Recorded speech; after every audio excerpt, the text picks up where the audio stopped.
Hi, I'm Josh Bell with the Miami Marlins. I wear NeuroGuard to help with strength and coordination when I'm in the weight room and help with balance when I'm on the baseball field. One of the most comfortable, reduces concussion, increases performance. You can't get a mouthpiece like that on the market. Not only is it a great product, it's super easy to use. I recommend it for any player at any age or any level. Thank you guys so much, and go check out NeuroGuard Plus. NeuroGuard mouthpiece makes it easier to breathe while playing basketball. The unique design is not as bulky as any other mouthpiece and makes you feel safe in concussions. NeuroGuard. They control my breathing while I'm riding. It stops me getting concussions while I ride. It's very easy to use, so go pick one up today. I'm still doing stunts. In the concussions I've got, I feel much safer with that. I'm doing, like I said, I'm doing a whole lot better in the gym. So NeuroGuard Plus, once this one wears out, you've got a customer for life, because I'm telling you people, NeuroGuard Plus is the way to go, and me, Mark Ash, says so.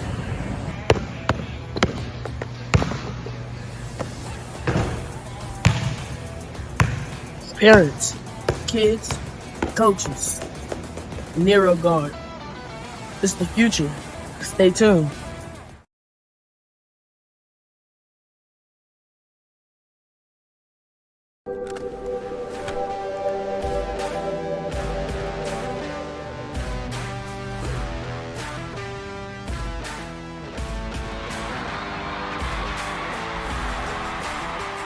Hey, that was a good point.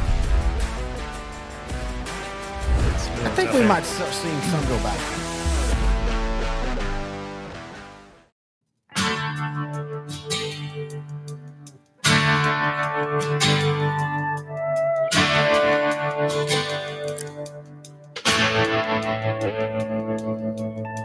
Lights are bright on Friday night. Last week was a crazy week of football in 4A, including one of the big dogs going down.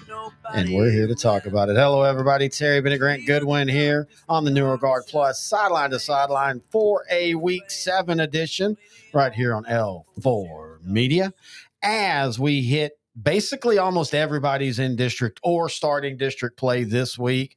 And, of course, let's just go ahead and jump right into the big one. To me, by the way, if you first time you've joined us, this is the 4A show. We review the week that was, we preview the week that is. And the biggest shocker, I think, was Henderson beating Kilgore 27-24. Beating them, it was a Henderson's shock. 5-1 now. Well, I was about to say, not just that they beat them, but this wasn't like one of those games where, Kilgore had 1,000 things go wrong and all that. Henderson is proving that, Clay Baker, year 2 there, the kid, he's a coach. He's from Henderson. Of course, he was one of the coaches that kind of continued the Price Carlisle success for a few years. And last year, Henderson took their lumps, and, he talked about it. We had interviewed him a couple times. He was like, look, we've got to get our numbers up. Mm-hmm. And that's what they've started to do. And everybody kind of knew, look, the Lions just kind of went into the wilderness for a few years, and now it looks like they're coming back. The craziest thing to me is, all year long, they've been able to score, but they've given up points against really good offenses. This time, and I think maybe that might be Kilgore's weakness is their offensive consistency. But it blows my mind to think that Henderson just beat what was the number 1 team, or some people thought the number 1 team in Division I, after losing to Liberty Ilo a few weeks ago, 44-41. But this is a huge win for Henderson. And you want to talk about 9-4A Division I's been consistently called the District of Doom in East Texas. And at times I would disagree because, it was tough. But when you know who the 4 teams are going in, that's not really a District of Doom. Now it is, because you've got Henderson, Chapel Hill, Kilgore, Pine Tree, and Lindale all feeling like they got a place. That's 5 teams competing for one spot, folks. Yeah. That's a District of Doom, and I am all here for it. And if you're Henderson going forward, there's nobody on that schedule that says we can't beat them. Right? Exactly. Clay Baker has turned this thing around in a short amount of time. Sometimes it does matter. Coaching matters. Coaching matters. And again, I think hiring a hometown guy, and, all programs, this happens at some point. The program disconnects from the community. We've seen that nefarious reasons like Pilot Point, and then like this one, they try to hire to connect to a different part of the community. It just didn't work. You bring in the hometown guy, and he kind of reweaves that web. I figured they would eventually do it. I just didn't know it was going to be this quick, mainly because they were not returning a ton on offense. They lost some really good guys like Aiden Butler and Caleb Tate, but dude, they have just hit the ground offensively, but more importantly, playing a physical game against a really good, obviously really good Kilgore game team. This shakes up that district in my opinion. It does. It does. And it shakes up the region, dude. It really could. Now, in saying that, this feels right for if Kilgore sees them in the playoffs type thing. That's what they fun about this. It could, but again, you're there within, you beat Kilgore. Yeah. You should be within punching distance of Kilgore in the playoffs, right? So no, you're not 100% right on that. This is a statement win for Henderson. Can I ask you something? How has Chapel Hill, a state semifinalist 2 years ago, a quarterfinalist 3 years ago, a state finalist last year, number 5 in the state in 4A Division I, yet they're just kind of going through the season quietly, which I think is really good for them. One loss, right? Yeah, one loss to Carthage, but I think it's really good how this season has unfolded. I think less noise is good. Again, we've talked about this before where, last year was Chapel Hill's best chance and they got to the state championship game and then they kind of had a dud. I think the best thing that's happened for them this year is nobody's paying attention to them. Nobody's talking about them. I don't know about all that, but I think it's consistency for Chapel Hill. Yeah. What can they do week in, week out? I know they got blown out by Carthage, not even close. But that's just going to happen against Carthage, right? Carthage is that team. But outside of Carthage, what is Chapel Hill going to do week in, week out? Are they going to show consistency? Because there has been no consistency with this team the last 2 years. No, I 100% agree. They're either amazing or they flop. There's no in between. Right. I do think that are you going to win those games the night you're not feeling it, when you're inconsistent? And I think and again, we heard all the excuses after the semifinal loss. Oh, our bus broke down. And okay, again, Gunner was in a bus wreck that actually killed somebody. You want to talk about something there is no way those kids weren't just thinking about that. You can't use that as an excuse. You've just, sometimes you just get your butt kicked. I think sometimes, I'm not saying the program necessarily, but I'm just saying everything involved. I think at times excuses are being made and it feels different this year. Well, maybe from fans. I don't think excuses from the team. You think? Not externally, but anyway, it just feels different this year is my point. It feels like maybe those wounds of, they're starting to learn from those wounds. But anyway, and we'll be talking about them here more in a little bit. All right, where else you want to go? Let's go to a game we were at on Saturday in Longview. Ruston, Louisiana, 63, Stephenville, 17. Look, if you don't know any better, and we were at this game, we left at half. But Stephenville hung in there with the best team in Louisiana in all classes for almost 1.5 quarters. Look, and at times defensively they look good. Offensively, they were able to actually move the football. But Ruston, Louisiana has 5,000 D1 guys on their roster, and it showed offensively and defensively. As a matter of fact, that a corner, the quarterback's going to Tulane, corner going to LSU, and going to Tulane now means different than it was 15 years ago. Going to Tulane, especially offensively, they are a machine down there. And that running back is just spectacular. They had athletes all over the field. To me, this means nothing on my view of Stephenville. Stephenville, man, they played Ruston, Louisiana better than anybody else would have played them. Outside of maybe Carthage, right? Oh, I think Carthage would I think Ruston would blow the doors off Carthage as well. Oh no, I think they'd blown the doors off of anybody in 4A. Longview gave them a game. It was 21-10. I want to say this. I'm just saying, Stephenville for the Class 4A, played them as tough as anybody else would have. No, I totally agree. Look, I know us Texans, we love to pat our back on our high school football. There's not any other state that can have shows like this, and we're talking multiple shows like this that cover it like that. But as somebody that grew up on that border, Louisiana football is damn good, folks. When the good teams. Now they've got bad teams, and Shreveport notoriously their teams have struggled, even though they've gotten better of late. But Ruston, now it's their first state title in 30 years, but they have consistently been a quarterfinalist, the state semifinalist. I think they've been to a couple state finals and lost. They won multiples in the 80s, and they're one of those programs that when they're good, they are good. That Ruston team would compete in 6A and compete well. And maybe they might make state championship that's what I'm saying. Texas. I mean, they are that good. They are that good. And the only thing that is a negative for Stephenville outside of the loss is, and this was a pure, we need a game, they need a game. But I don't really know if you even learn anything from this. I think this is one of those you burn the tape. I think Stephenville learned a lot about themselves in the first half because they were competitive in the first half. And they make some defensive stops, right? They blocked a punt. Ryan Gafford was threading the needle when his receivers were covered up by D1 corners and safeties, right? Yeah. They had some drop balls in the first half. So Stephenville knows, they could have come out of this a little bit better, right? They knew they never had a chance to win this game, but it could have been a little bit closer. I think Stephenville learned a little bit about themselves, and they saw speed that they will not see speed and agility in the rest of the year. No, I mean, if they play a Kilgore, they're going to be like, we've seen more athletic, which is crazy to think when you think of Kilgore. Yeah, if they're playing at Chapel Hill or anybody like that of the perceived athletic schools even in LBJ. Even in LBJ. LBJ is a lot like Ruston. Just not as deep. Not near as deep. And not as football savvy. Yet, and not that you know what I mean? Ruston's just, Ruston, I mean, it's not just the talent. When you watch LBJ is as close to Ruston as what Stephenville would see. I 100% agree. LBJ's got athleticism all over the field.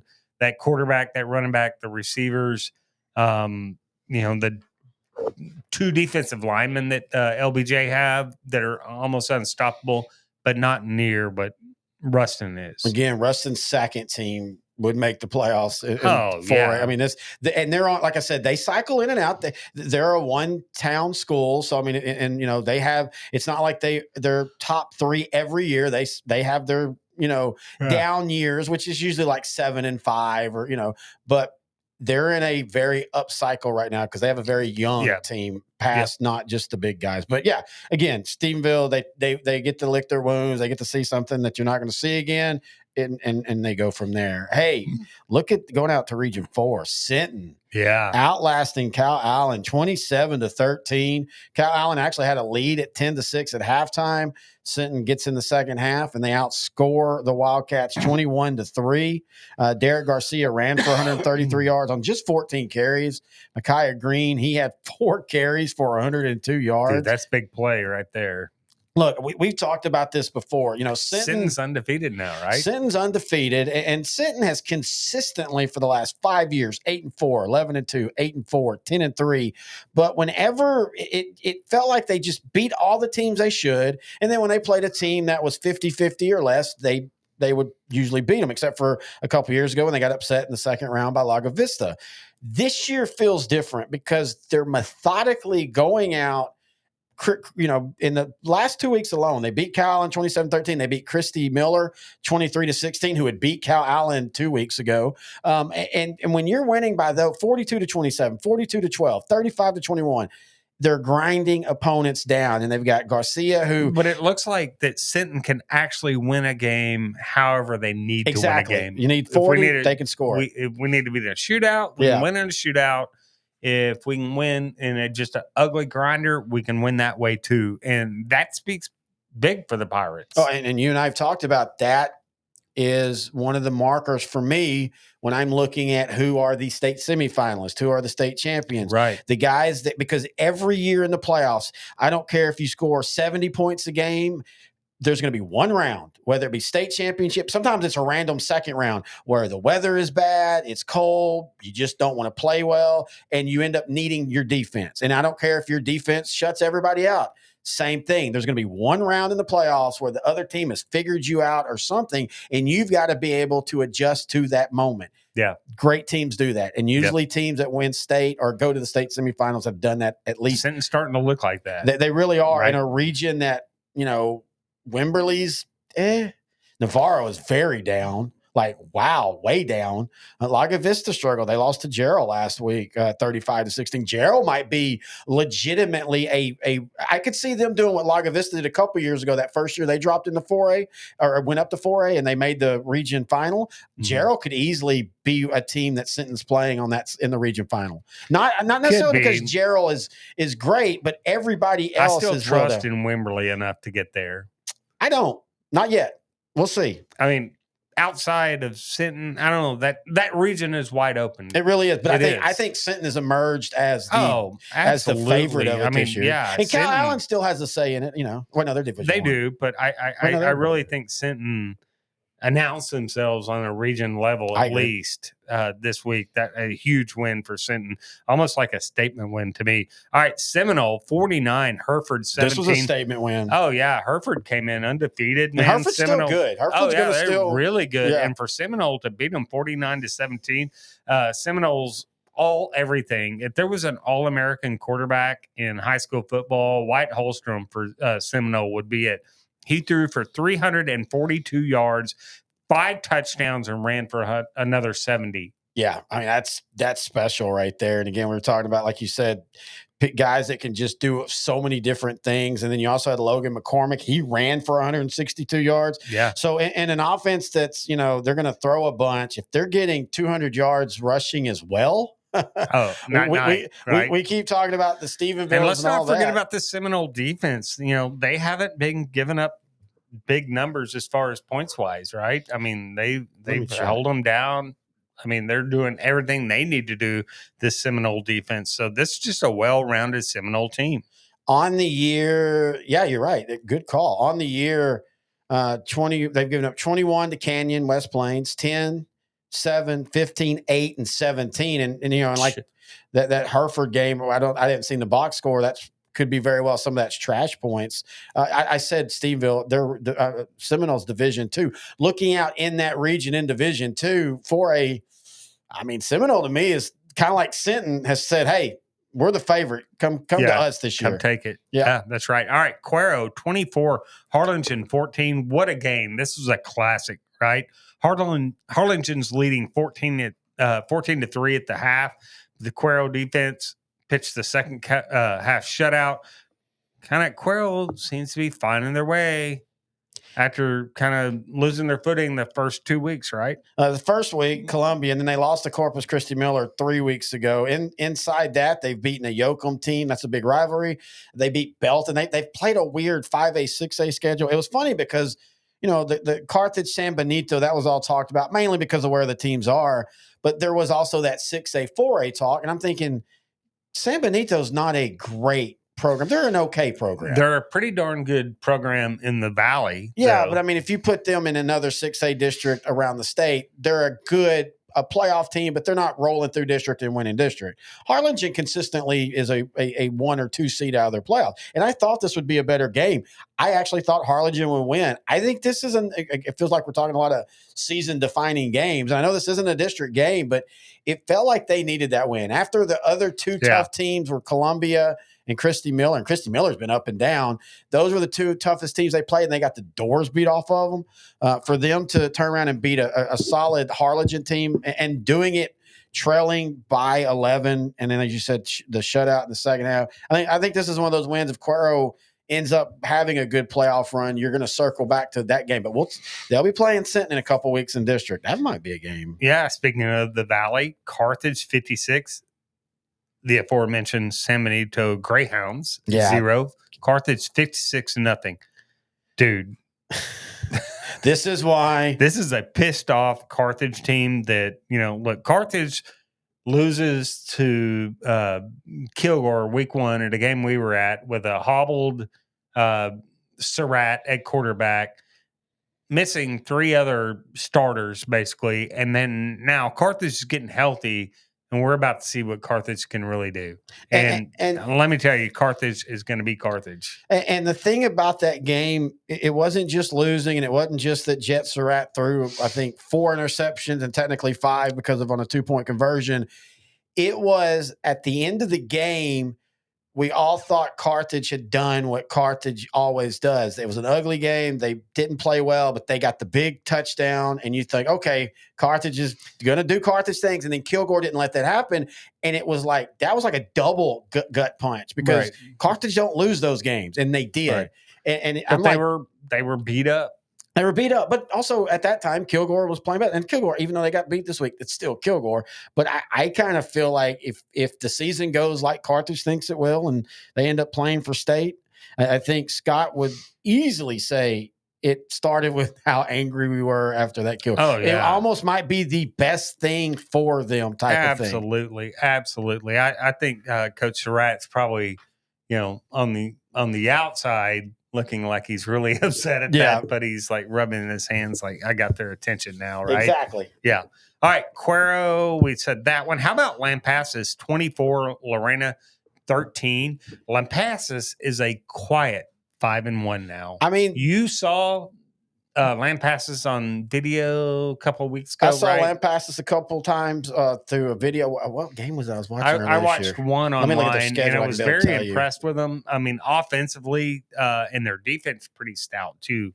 Oh, it was I saw them last year against Wimberley, and then I saw them against Salado earlier this year. I watched the Salado game. Salado's pretty solid too, by the way. Watching them, but you say they've quietly. I mean, we've been talking about it. They were my dark horse in the playoff show not only the dark horse show, but when we went to the playoffs, I have them getting to at least the region semifinal. And we talked about it. Like I don't know if Reed Jerome and that offense is as good as what Ace and them were a few years ago, but I do know the defense now is better. Mm-hmm. It's still not great. It's still against good offenses. They're going to give up points. Part of that is they are a minute offense, meaning they don't hold the ball long. And so sometimes they're giving teams more possessions. But when they beat Salado by 20, and then they turn around and beat Wimberley a couple weeks ago, and they did it with some key defensive stops. That impressed me. Now, they did lose to Waco University. But Wimberley was pretty impressive. I'm not as high on Wimberley this year as you are. I'm not as high on Wimberley, but within the region, and let me tell you, that quarterback can still win games for you. He is, we've seen some of the great scrambling or running quarterbacks, but Cody Stover, he just has that ability to, when you think he's down, he breaks through, and he finds the sticks. And it almost helps that sometimes, because you can almost see the defense coming in pursuit, relaxing. Oh, he's about to be tackled. And then, boom, he just runs past 3 guys standing still. But I think Wimberley is a massively flawed team this year. Well, they're flawed, but give me a team that's not flawed. Roy City. Okay, yeah. That's y'all great. don't lose. Your time just runs out. Yeah, exactly. Sometimes by 40 points. All right, Frisco Panther Creek bounces back after that just gutting that Salina gave them. Panther Creek 35, Paris 35. A really good Paris team, man. This is a tough district. Paris. Oh, sorry. Salina and Panther Creek, and then Lake Dallas, right? Yes, sorry. We talked about this. Have to do that right in the mic. I had it down. Probably why I have an eye infection. You're sneezing in my eye. That was the mic was. My volume was down. See my. We need a button for that. You don't have not a slide rocker. We do, right? It's just I actually just prefer to do it like that. That way, because sometimes this button hangs. Why don't you ever give me a button push when I don't know you're about to sneeze. I tell you, I'm about to sneeze. I'm like. You did that earlier, and I literally turned the mic off so you could sneeze. How did you literally do it? Or figuratively? To not literally do it. Well, if I didn't do it, it wouldn't be literally. That has become the most overused word, and I'm bad about it. Doing it. I know I'm bad about it too. I'll use it all the time. I literally almost died. Well, no, you didn't literally almost die. You figuratively almost died. I'll tell you what, Panther Creek literally came back from that loss against. See, look, I'm using it the correct way. Literally came back from that loss against Salina and righted themselves 38-35 over Paris. And I think Paris figuratively can overcome that loss as well. See? Yeah, you said it best, though. This is a tough district. It's literally, dadgummit, it's the opposite of literal. One is real and one is not. You talk about that, and I know it sounds funny because you say Aubrey, but Aubrey's a really good football team this year. They are, I think. I don't know. They're, to you, like Wimberley to me is still really good, but you second guess them. No, Aubrey's not on Wimberley's. Aubrey's not on Wimberley. Wimberley's better than Aubrey. What I was about to say though is Aubrey's not going to make the playoffs, but they're a solid team. They're a team that in a lot of other 4A Division I districts, they're at least the 4th place team or the 3rd place team, and some of them even the 2nd place team. But when you look at what Salina and Panther Creek and Paris, and I'm glad you talk about it. Lake Dallas. Lake Dallas lost to Paris, but that was 28-23, a competitive game. Up until then, they were undefeated and they were state ranked. This district, we know who the 4 were, or do we? Because we'll go ahead and say now the 2 heavy hitters we're going to see this week, right? Salina and Sulphur Springs. So that could be a slobber knocker or it could be a blowout. Exactly. And my whole point is that you've got a team out of Lake Dallas, Paris, and Sulphur Springs that won't make the playoffs. And then you've got a team in Aubrey who won't make the playoffs. So that's 2 teams that will not make the playoffs. That would be playoff teams in almost every other district. Maybe that's our district of doom. Well, and I think it truly is because, again, not just one team, but 2 teams will miss the playoffs that would make the – and so I am so excited. First off, I haven't been to Sulphur Spring game in 15 years. Last Sulphur Spring game I saw in person is the one we broadcast Everman when they beat Everman in a classic. I know you're excited to go to this game? White Oak Buffet. White Oak Buffet. And so is our statistician of Sideline to Sideline. Mm-hmm. Kevin McPherson. We don't go there. We don't do games anymore. So he just goes to a stadium and does stats for us and then mails them. And we're like, we're not doing the game, dude. Why are you sitting there? He goes to all the DIC games of the week. Yeah, and I think we're previewing this game. Yeah, we are. Next segment. But so I'm excited. We will be at this game. So if you're from Salina or Sulphur Springs, stop by and say hi if you see us. Yes, please do. We should go by the studio at KTR. Diaper. Why are you in a diaper? I don't know. Oh, are you talking about Kevin? Never mind. Sorry. No, me. Oh, no, me. Why are you in a fur vest and a diaper? Halloween, dude. It'll be October 11th. And you were in a fur vest and a diaper in March when I saw you randomly at a Walmart. Thanks for cleaning me and powdering me. That's Divine 28, Marble Falls 27. Divine's now 5-1. Is anybody talking about Divine on the state or regional level? Nah. They should they be? Yeah. Again, in the region, yes. It's about that time.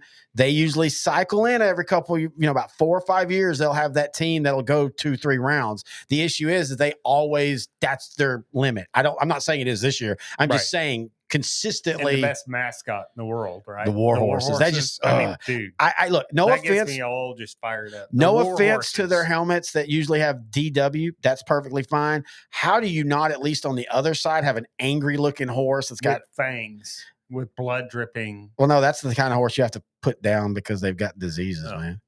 I've had horses. I've never had them look like that. Where I had to put them down. I've never actually had to have a horse put down. As a matter of fact, my dad just would take the sick horses and say they were letting them loose in like New Mexico or something. And then the steak that next night tasted different. This is like a. Have you ever ate horse? In France once, not knowing. Oh, so you ate fancy horse. The fancy horse. Well, I mean, they could dress. We were fed that on my junior team when we went over there. I had it in New Mexico. It was like in a tureen. Oh, okay. And it was fancy. Look, horse is horse. It's not fancy. Yeah, but you can hide horse. Okay, have you ever just had duck? In gumbo. That's good. That's fancy duck. Yeah. France, fancy duck. East Texas, they cook it like chicken, and it does not taste good. It's different. It's oily and all. Horse is the same way. To this, have you ever had? Look, on my bingo card, I never had the question. Fancy horse. Have you ever had a fancy horse? You have to ask that when you eat a meat that's not normal. You have to ask. Okay, did you have it fancy? Like, was it something like you in a French restaurant with Dijon mustard, or did they parsley? Or was it like me in New Mexico where they literally put ground horse meat as a burger And then I was the one that didn't know this, and I'm like, This this really burger. good burger, and then tell you No, it tasted odd. It tasted odd. It didn't taste bad, but you knew you weren't, tasted like a horse. and it's New Mexico. I knew we weren't eating. Yeah, it tastes like horse. It doesn't taste like chicken. Anyway, I don't know where we're going tonight. You can tell we got started late. You can tell it's Wednesday instead of Tuesday. By the way, Brownwood 55, Ingleside. where the hell has this offense come from the last 2 weeks? Oh, Ingleside. They're Well, playing Ingleside. but and I saw when you go deep Region 4, no offense to deep Region 4, but when you go to deep Region 4 and you have some athleticism going into there, this is what happens. But they scored 37 against China Spring 2 weeks ago. And I know China Spring. Is China Spring deep Region 4? No, they're Region 3. China, right, exactly. But my point is, though, is Brownwood scored. I mean, Brownwood started the year scoring 17 against Wall, 16 against Glen Rose, got shut out by La Vega, and then boom, 37 against China Spring, 55 against Ingleside. Something has changed. If you're a Brownwood fan and email us, Grant and Terry at s2ssport.com, and let us know. We'll find out this week because they've got Lampasas. God, It's just weird that Lampasas is in that district. Brownwood actually finished with 420 yards of total offense. It was 257 yards passing, 163 on the ground. The defense only allowed 226 yards to Ingleside. Brownwood's on a 2-game winning streak. If they continue with what they've played the last 2 weeks, I still don't know if that necessarily means they'll beat Lampasas or Stephenville. I don't think they beat Lampasas or Stephenville. But they could still be a region threat that we thought they were going to be. I'd like to see more. I mean, I one would of too. those I would was too. against Ingleside. China Spring is down, right? But still, they scored 37 against the China Spring defense that I saw in person. China Spring's defense is still physical. They're beat up, but they're still physical. They still fly to the ball. Springtown, we've seen the offensive resurgence they did. And after the first couple drives, China Spring not controlling, but started winning more of the possessions defensively. I'm just saying, You've seen them. I haven't. I will give you that. I have not seen China Spring. I haven't gone and watched. And China Spring is still down. Again, they're down. But I'm just saying, I didn't think that. I think I actually thought China Spring would win that game. But the fact that they scored 37, and more importantly, it feels like Brownwood's defense is getting better. I don't know. This might be a season. I guess it would be a season turning thing. Is that it? That's it for the review. That was quick. All right. We'll preview next. That is the review of week 6. We're going to take a break. When we come back, we're going to preview week 7 right here on Sideline to Sideline. Oh, and have Coach X 4A edition.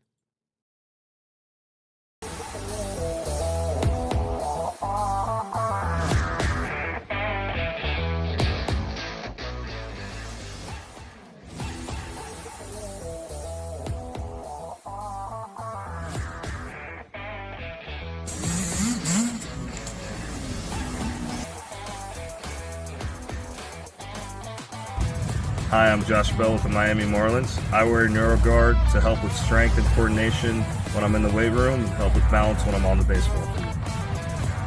One of the most comfortable, reduces concussion, increases performance. You can't get a mouthpiece like that on the market. Not only is it a great product, it's super easy to use. I recommend it for any player, any age, at any level. Thank you guys so much, and go check out NeuroGuard Plus. NeuroGuard mouthpiece makes it easier to breathe while playing basketball. The unique design is not as bulky as any other mouthpiece and makes you feel safe in concussions. NeuroGuard. They control my breathing while I'm riding. It stops me getting concussions while I wreck. It's very easy to use, so go pick one up today. I'm still doing stunts. In the concussions I've got, and I feel much safer with that. I'm doing, like I said, I'm doing a whole lot better in the gym. So NeuroGuard Plus, once this one wears out, you've got a customer for life, because I'm telling you people, NeuroGuard Plus is the way to go, and me, Mark Ash, says so.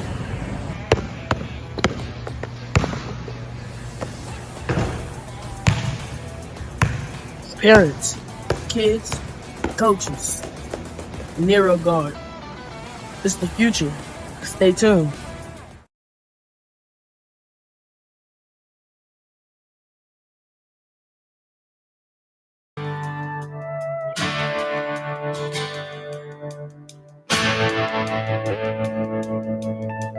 Lights are bright on Friday Terry night. Bennett back here Balls on from the Texas 4A town.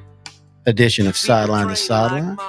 Want to get you to check out BigCountryBlitz.com for all your Big Country football news. Big Country Blitz covers 54 teams in the Big Country area, including colleges such as Hardin-Simmons, Abilene Christian, Howard Payne, McMurray, and Cisco College. Again, check them out, BigCountryBlitz.com. They do every year. Let me get this for the camera because my side you can see. Every year they do this, the Big Country Blitz magazine. Cody does a great job on it. Of course, we have ads in there this year. Wow, I just randomly turned to one of our ads.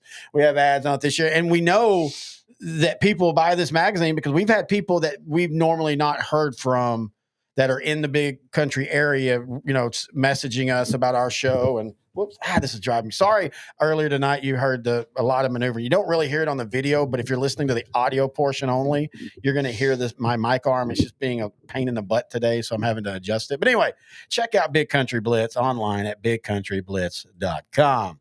All right, welcome back, sir. Thank you. We are in the. Thanks for starting the show without me. I didn't, baby. I just sit there and started it slow and then let you come in. I was just like going, okay, am I going to have to? Last time you caught me zipping my pants up. That was. Thank goodness it was over off camera. Yeah, it was just weird how the camera had fallen that way all of a sudden, and there you are with your. But if it is the preview section, that means it's the Coach X section. Section. Whoa! Why you bring it? I'm still tired, and my words are troubling tonight. Anyway, here's what Coach X has to say. Hey guys, I was trying to watch the video of last week's show. Did y'all know that you guys look just like Bigfoot, all blurry and out of focus? Except that guy in Oklahoma that just found the first video of a non-blurry Bigfoot.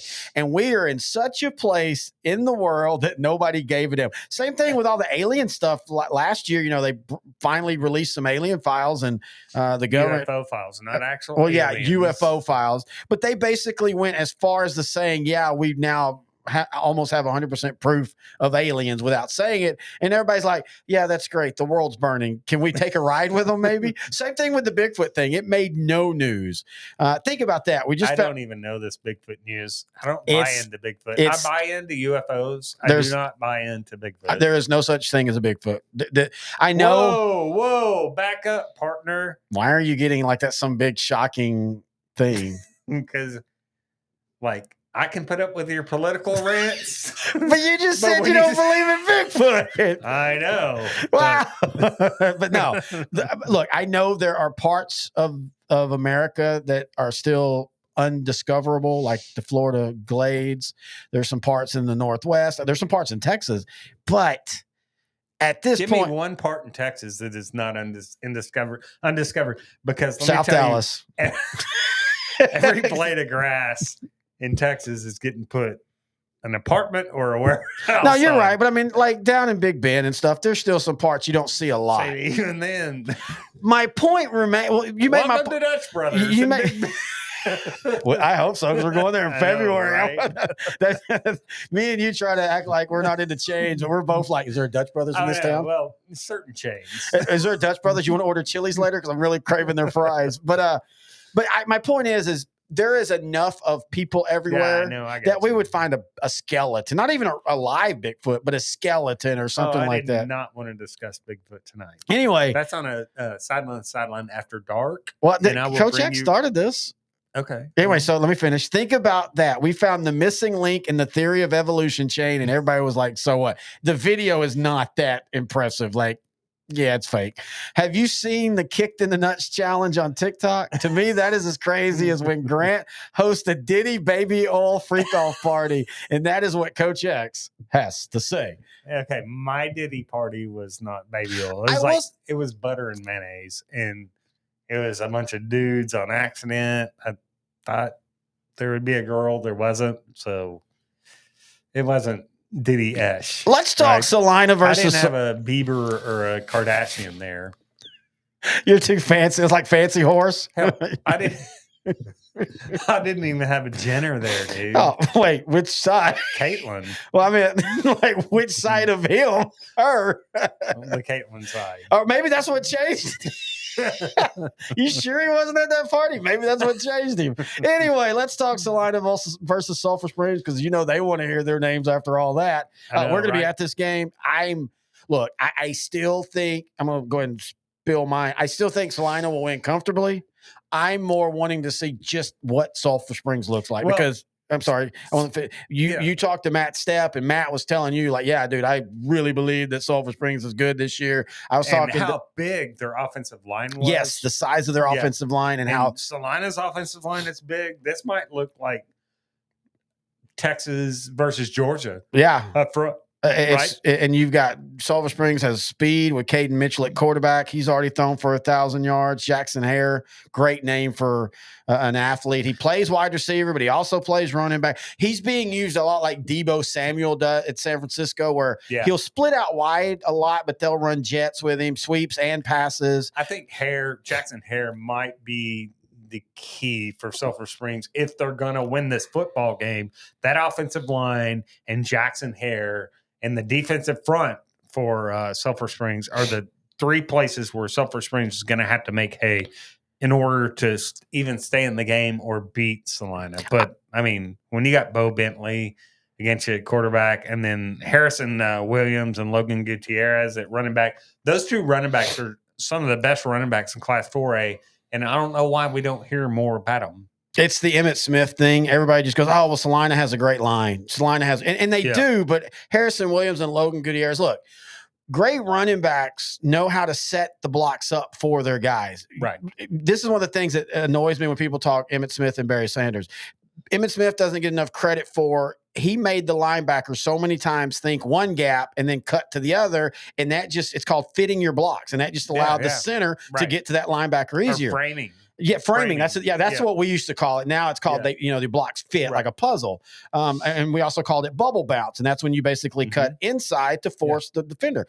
That's what Harrison Williams and Logan Gutierrez do so well. And that offensive line and their defensive line doesn't get enough credit. They're really athletic. I think I could see this being a game where Sulphur Springs jumps out early, 14-3, and then Salina does Salina things, and then that second half just start to wear down, because Sulphur Springs offensive line is beat you with the running game, and they will rightfully will. But Bo Bentley can hit you over the top. Does he not look like the Salina quarterback that you think of? He can throw, but he's not throwing for 5,000. He's more of a play action rollout, hit the guy, make the right reads. But if you take the running game away from him, if you load the box, you put 7 or 8, right? Play only one safety high and go man up, you're not going to beat Bo Bentley. See, I don't know that. That's a good point. I don't know if you will. I don't think nobody's taken the run from him this year, though, so we don't know. Right, but if you're going to sell out against a run and against Salina, I think that's what you have to do. I think if you're going to beat them, you have to make Bo Bentley beat. You're going to have to pick. Okay,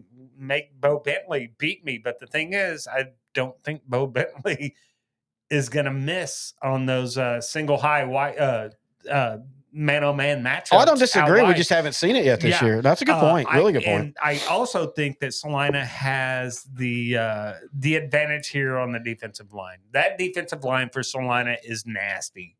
I mean, they are tough. I think Sulphur Springs can keep this game close. If they bring their A game, yes, they can win this game, but a lot of things have to go right. Salina wins this game by 2 touchdowns. I agree with you. And I cannot wait to see this, though, because nobody's really played Salina within 2 touchdowns this year. I agree, though, because I still contend Sulphur Springs jumps out early, and then Salina does what Salina does. It just feels like that type of game for Salina. All right, here's what Coach X has to say. Why do we need sulfur? Like, all it does is make water smell and taste weird. Like, if you had friends that grew up on well water, when you turn the sink on, you're like, damn, sulfur water. I grew up on well water. That's not how it works. Dude, my grandparents in Oklahoma had well water, and that was the nastiest. That's just because it's Oklahoma. True. To be fair. Oh, you suck. Red River hey, water. what time is it?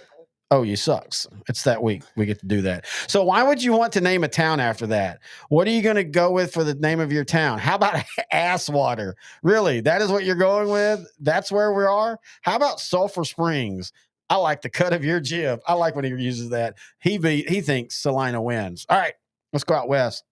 Canyon West Plains versus Canyon. It feels like West Plains is kind of like Brownwood. They might have righted the ship a little bit. They started out with a tough schedule. A team we talk about, they had to replace so many guys like King Tate. They're all everything, but Reed Macon is still Reed there. Macon's the X factor. Well, and he's One of the had to best become that one. quarterbacks in the Panhandle, right? Yes, easy. Yeah, and then Kane Tinsley at receiver, Cade Slade Russell at running back. I mean, those are playmakers right there. Now, Canyon's running back, Colt Cruth, it's pretty darn good. Canyon's only loss was to Perryton by 1 point, 45-44. I still like West Plains in this one. I like Canyon in this one. Do you? I said they had to ride the ship. I was wrong. I don't know why I thought all three of their losses was beginning of the year, but that makes no sense because they just lost This the Bush is a like a week ago. weird area where one team looks average and then steps up against a team that is undefeated to have the one loss. And Canyon has had that weird habit of when you feel like the Eagles are about to make a roll, they get beat. Last year it was Dumas beating them after West Plains had beat them in non-district because remember West Plains was in a different division last year, and then Canyon was on a roll. And I remember us saying, "Hey man, this team could be the region favorite." And then Dumas beat them in the district. It just kind of they still went 2 rounds, but it kind of spun them out. But I don't know. I just think that West Plain is missing the talent from last year. I like Canyon. I do think this is going to be a really close game, but I do think Canyon wins. I like West Plains in a really close one. This is Canyon has lost one game or no? Yeah, no one games. game. Yeah, they lost one game. They lost to begin the season against Perryton 45-44. Yeah. So I like West Plains, but it's going to be a close one. All right, here's what Coach X has to say. This is about as West Texas as it gets.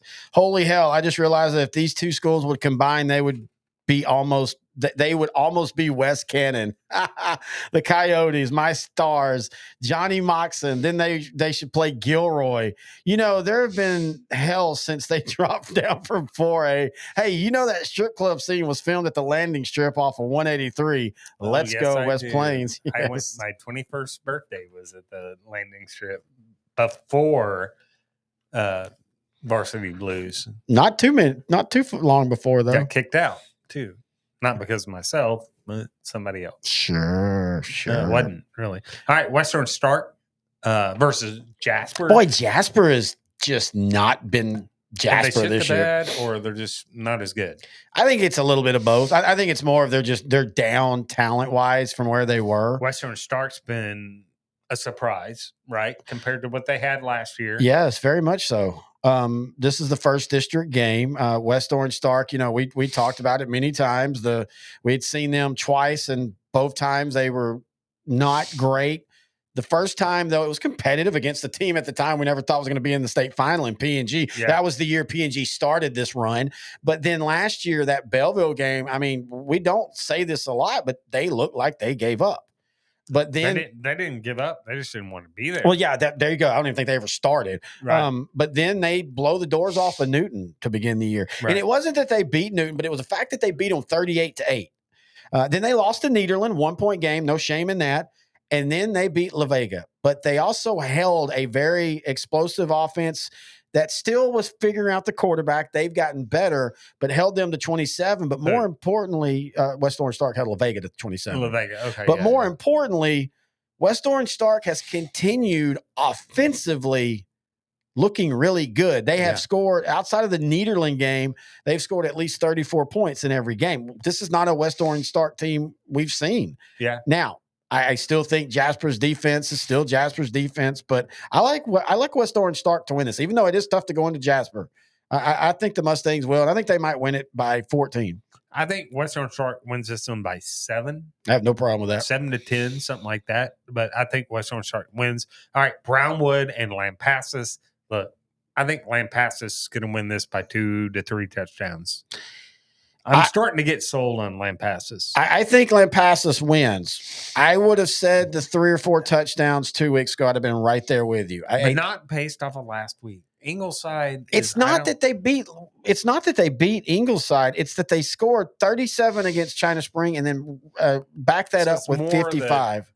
China Spring. Well, and it's also yes, it's Ingleside, but they still scored 55. An offense that for 3 weeks of the season, I don't know if they could have scored 55 against the 2A team. All of a sudden, I'm telling you, something has changed. I want to know what it is. I still think Lampasas wins this game. I think 14 points. I mean, I know we're splitting hairs, 3 touchdowns or 2 touchdowns, but that's kind of what we do here. All right, Kilgore, Chapel Hill, probably the matchup of Class 4A, right? Wouldn't you think, of the week? The game of the week in Class 4A. Give me Kilgore. I don't think Chapel Hill wants anything to do with the physicality that Kilgore is going to bring to them up front. I like Chapel Hill in this game. Do you? Yeah. I don't think Chapel Hill can hold up to the physicality. I've said they don't like physicality. I think it's different this year. I legitimately think it's different. Yeah, I really do. I do want to say this. Again, we love you, Matt Stepp. We love you, Dave Campbell's. I get that Henderson loss was a shock, but to drop Kilgore all the way out of the rankings, that's just, I don't know. We're coming out with our rankings tomorrow, and which I was supposed to do today. So, well, we'd like to do them on Tuesdays, but again, my fault. We had to move the recording one day over. I really think that I don't think Chapel Hill holds up though. I don't think that they can get beat on and hold up. I don't have a problem with that. I do not have a problem with that at all. And again, I just want to finish this up. Again, this is more of a fun. If it's a track meet, give me Chapel Hill. Yeah, but I don't think. Well, I mean, Kilgore has gotten a couple track meets this year. Kilgore in a boxing match. Yeah. No, give me Kilgore. Chapel Hill doesn't win any. But I want to finish one more thing on the ranking thing. I get that your rankings. I guess how they do their rankings Our is rankings. No, I'm talking about. I'm talking to Matt. I'm talking to Matt right now. Oh. I get that their rankings are more like okay in the moment, and ours are more like if this team played this team, who would win? But the thing I have a weird issue is Pine Tree is 9th. Kilgore falls out, but Kilgore beat Pine Tree just 2 weeks ago. Yeah, but man, even when we do our rankings, we're like, okay, wait, I'm about to rank this team, and they got beat by this team who's not in.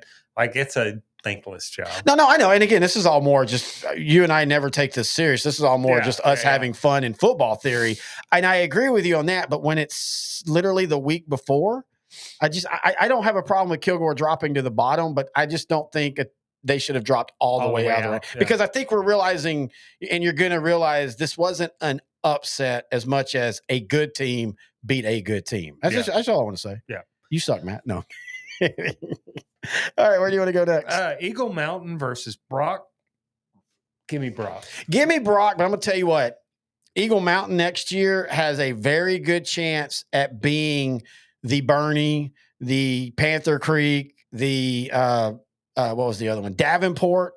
Teams that flash in 4A all of a sudden. Of course, Eagle Mountain's a new school. Jeremy Mullins, the old Toller head coach, is the head coach there. But this is a team that probably already right now, they're a 5A team numbers-wise. And there's a good chance by next year, they're probably 5A Division I, almost borderline 6A in numbers. Mm-hmm. This area, and you know this, is exploding. Yes. Like, I mean, and we're not talking about, it's kind of growing. We're talking about thousands of people are moving there a month right now. And they started the year 0-2, losing to Jacksboro and Grandview, 3A teams. Then people want to move to wide open spaces. Wide open spaces to immediately clog it up. And they won't be wide open spaces in a year. So good luck with that. Yeah, good luck with that. That's why I'm moving to Saskatchewan. And we'll all move with you, buddy. The winters are probably cold, but I don't care. Go over to France and get some fancy horse. But horse? Horse. It's France. It's cool there. But Give me the horse over horse. Brock's going to win, and Brock's going to win comfortably. But this is one of those just to start looking out for Eagle Mountain. In fact, there is a chance they could end up in the playoffs in this district. You got Brock, Graham, I think Mineral Wells, but then it's Eagle Mountain, Burke, Burnett, and Bridgeport. And Bridgeport, feels like we're on year 10 of us saying in the preseason, hey, watch out for Bridgeport. They're supposed to be loaded. They were this I year. don't think we've said that in a while. Yeah, we have each year. Like not like watch out, they're going to win. I'm talking about when we do our district shows. Like not watch out, they're going to win the region. But hey, Bridgeport might be back as at least being a 2-round team. I can't even remember the last time they were 2-round team. Hell, I can't remember the last time they made the playoffs. I think it was 2021 or something like that. But anyway, just wanted to point that out. Brock's going to win this one, but just pay attention to this one and see. Wouldn't shock me if it's a little ugly early. All right. Sealy and Belleville. Give me Belleville, man. That running game is killer. With that slot T, I know we saw them lose to Columbus down in 3A, but this Belleville team can still pound it at you and beat you into submission. Sealy's a really damn good team this year, though, but I like Belleville. I don't think that Sealy defense can stand up to the Brahma pounding. Former NFL player Clint Finley, who's the head coach at Sealy. You know, that was one of those hires that people were like, okay, that's kind of out of nowhere just as far as his experience.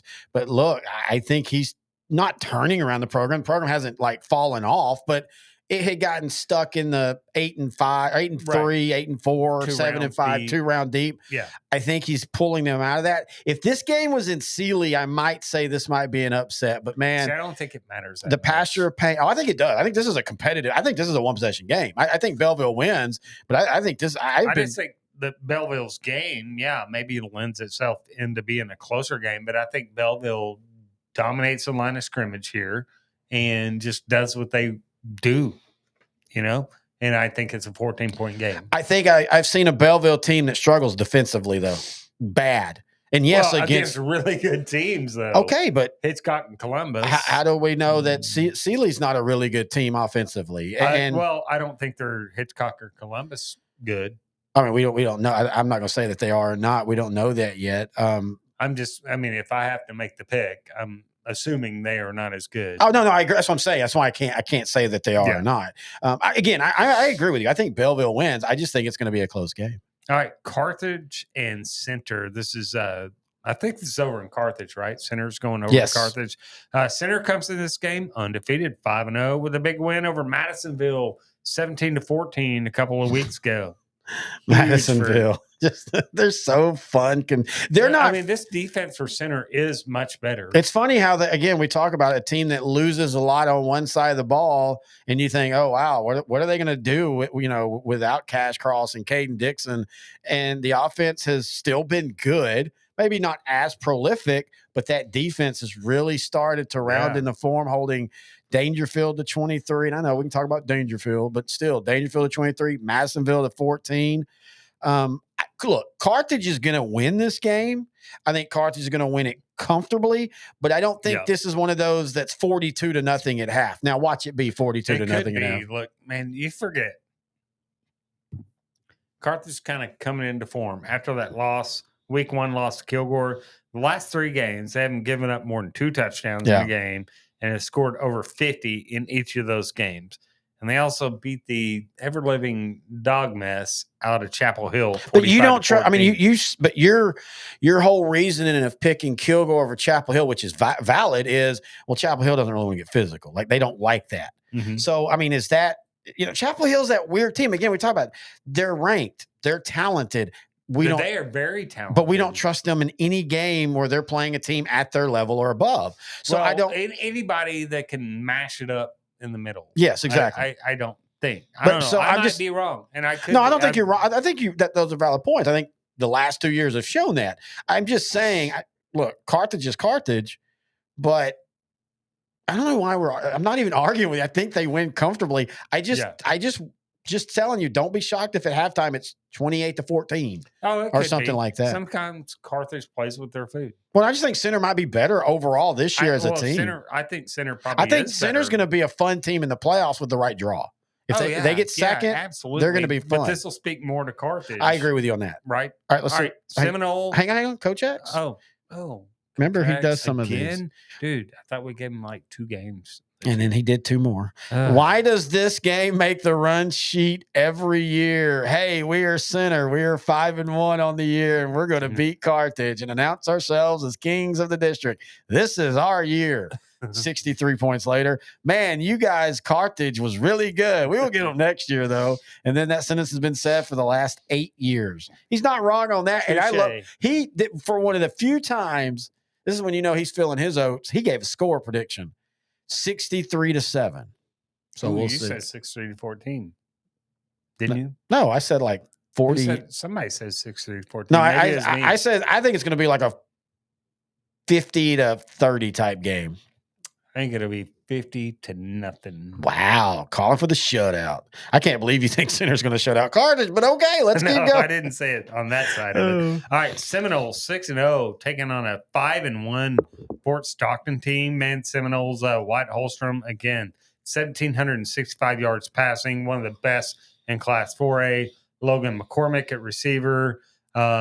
Austin Oliveras and Stephen Davis are two other really good receivers, but Logan McCormick's the big one.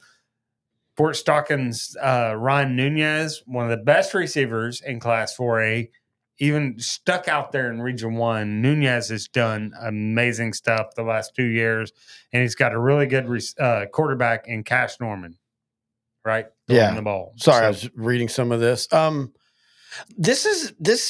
It's not going to happen, but this is a possible trap game for Seminole. They have been roaring through the season 6-0. Fort Stockton's 5-1, but you can start saying, okay, who have they've played compared to? But you and I always talk about you get your weird results in the first week of the season and the first district. And you got a dude like Ryan Nunez, anything can happen. Yeah, he can catch fire and anything can go from there. I still think Seminole wins comfortably, but I'm just saying, don't be surprised if this game is closer. You know, Fort Stockton, one of those teams that, again, they get locked out in that second round, but they consistently over the last few years, 9-3, 10-2, 9-2. So, I mean, I think Seminole wins, and I think they might even win by a couple scores, but I do think it's going to be close. Yep, me too. Is that it? Yep. All right. That's going to do it for Week 7 4A. We appreciate everybody for joining us as they do each and every week.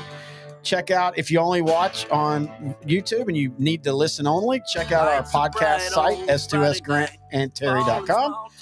You can hear that also on every podcast platform. Also, if you sometimes want to watch the video, but you usually only listen, just go to YouTube, type in youtube.com/@L4 Media Company. Thanks to NeuroGuard Plus for being our sponsor. Check them out, NeuroGuardPlus.com. And, of course, BigCountryBlitz.com for all your Big Country football. Until next time, he's Grant Goodwin. I'm Terry Bennett, and this has been the 4A edition of Sideline to Sideline.